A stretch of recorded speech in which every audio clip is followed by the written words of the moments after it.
ಎಲ್ರಿಗೂ ನಮಸ್ಕಾರ ಸ್ನೇಹಿತರೆ. ನಾನು ಸುಧಾ ಶ್ರೀನಿವಾಸ್. ಈ ವಿಡಿಯೋದಲ್ಲಿ ಕುರುಕ್ಷೇತ್ರ ಯುದ್ಧದಲ್ಲಿ ಸೈನಿಕರಿಗೆ ಊಟ ಉಪಹಾರ ಇದೆಲ್ಲ ಹೇಗೆ ತಯಾರಾಗ್ತಿತ್ತು ಅನ್ನೋದ್ರ ಬಗ್ಗೆ ತಿಳ್ಕೊಳ್ಳೋಣ.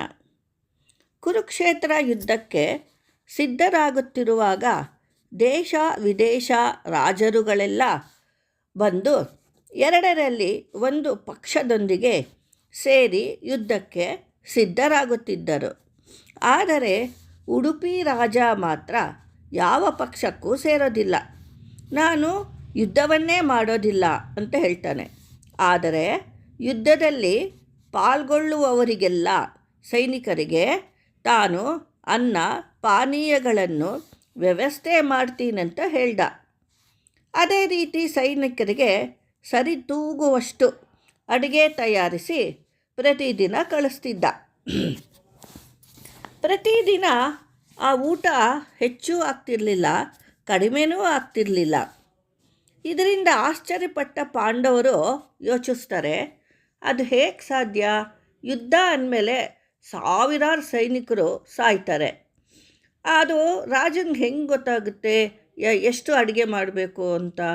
ಆದ್ರೂ ಪ್ರತಿದಿನ ಅವ್ರಿಗೆ ಸರಿದೂಗುವಷ್ಟು ಕರೆಕ್ಟಾಗಿ ಅವ್ರಿಗೆ ಎಷ್ಟು ಬೇಕೋ ಅಷ್ಟು ಕರೆಕ್ಟಾಗಿ ಕಳಿಸ್ತಾ ಇರ್ತಾನೆ.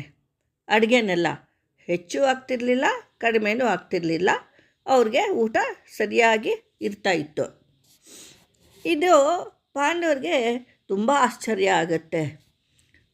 ಇದು ಹೇಗೆ ಸಾಧ್ಯ? ಒಂದು ಕೆಲಸ ಮಾಡೋಣ, ಇವತ್ತು ರಾಜನನ್ನು ಅವನ ಶಿಬಿರಕ್ಕೆ ಹೋಗಿ ಕೇಳೋಣ, ಅವ್ರನ್ನೇ ಕೇಳೋಣ ಅಂತ ಅವರು ಏನು ಮಾಡ್ತಾರೆ, ಅಲ್ಲಿಗೆ ಬರ್ತಾರೆ. ಆ ರಾತ್ರಿ ಬಂದು ಉಡುಪಿ ರಾಜ ಹತ್ರ ಬರ್ತಾರೆ. ಬಂದು ಈ ಥರ ಕೇಳ್ತಾರೆ, ತಾವು ಪ್ರತಿದಿನ ಅದು ಹೇಗೆ ಕರೆಕ್ಟಾಗಿ ಅಡುಗೆನ ಕಳಿಸ್ತೀರಾ ಅಂತ ಹೇಗೆ ಕೇಳ್ತಾರೆ. ಆಗ ಆ ರಾಜ ಹೇಳ್ತಾನೆ, ನಾನು ಪ್ರತಿದಿನ ರಾತ್ರಿಯಲ್ಲಿ ಶ್ರೀಕೃಷ್ಣನ ಶಿಬಿರಕ್ಕೆ ಹೋಗ್ತೀನಿ. ಶ್ರೀಕೃಷ್ಣನು ಪ್ರತಿದಿನ ಬೇಯಿಸಿದ ಕಡಲೆಕಾಯಿಯನ್ನು ಸಿಪ್ಪೆ ತೆಗೆದು ತಿಂತಿದ್ರು. ಅದನ್ನು ನಾನೇ ತೆಗೆದುಕೊಳ್ತಿದ್ದೆ, ಆ ಸಿಪ್ಪೆನ. ಅವರು ಎಷ್ಟು ತಿಂತಿದ್ರೋ ಅಷ್ಟು ಜನ ಮಾರನೇ ದಿನ ಸಾಯ್ತಿದ್ರು. ಅಂದರೆ ಉದಾಹರಣೆಗೆ 10 ಕಡಲೆಕಾಯಿ ತಿಂದರೆ ಮಾರನೇ ದಿನ 10,000 ಸೈನಿಕರು ಸಾಯ್ತಾರೆ. 20 ಕಡಲೆಕಾಯಿ ತಿಂದರೆ 20,000 ಸೈನಿಕರು ಸಾಯ್ತಾರೆ ಎಂದು ಅರ್ಥ. ಅದನ್ನು ನಾನು ತಿಳ್ಕೊತಾ ಇದ್ದೆ, ಅದನ್ನು ಎಣಿಸ್ಬಿಟ್ಟು ಅದನ್ನು ತಿಳ್ಕೊತಾ ಇದ್ದೆ. ಅದ್ರ ಪ್ರಕಾರ ನನಗೆ ಗೊತ್ತಾಗ್ತಿತ್ತು. ಆದ್ದರಿಂದ ಅದಕ್ಕೆ ಸರಿಯಾಗಿ ನಾನು ಊಟನ ತಯಾರಿಸಿ ಅಲ್ಲಿ ಅವರಿಗೆ ಕಳಿಸ್ತಾ ಇದ್ದೆ. ಇದೆಲ್ಲ ಶ್ರೀಕೃಷ್ಣ ಪರಮಾತ್ಮನದು.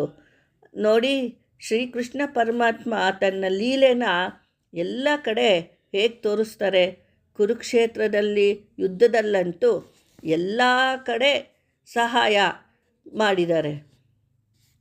ಈ ವಿಡಿಯೋ ನಿಮಗೆ ಇಷ್ಟವಾದಲ್ಲಿ ಲೈಕ್ ಮಾಡಿ, ಶೇರ್ ಮಾಡಿ, ಹೊಸಬರು ಸಬ್ಸ್ಕ್ರೈಬ್ ಆಗಿ. ಧನ್ಯವಾದಗಳು. ಮತ್ತೆ ಹೊಸ ವಿಚಾರದೊಡನೆ ಭೇಟಿಯಾಗೋಣ.